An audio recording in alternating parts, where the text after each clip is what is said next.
How to find your liked history on Instagram. What is up everyone? Welcome back to the channel. In today's quick tutorial, I'm going to be showing you guys a quick and easy way to find the like history or your liked list on Instagram. But before we get started, don't forget to hit the like button down below and subscribe to the channel.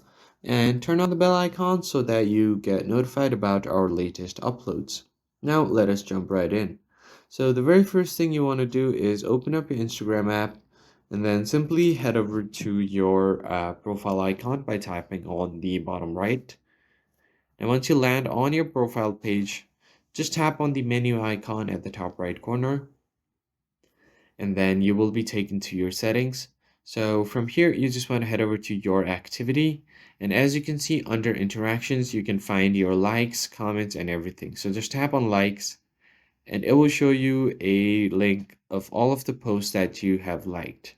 So it's as easy as that. I hope you found the tutorial helpful. I'll catch you guys on the next video. Thanks for watching.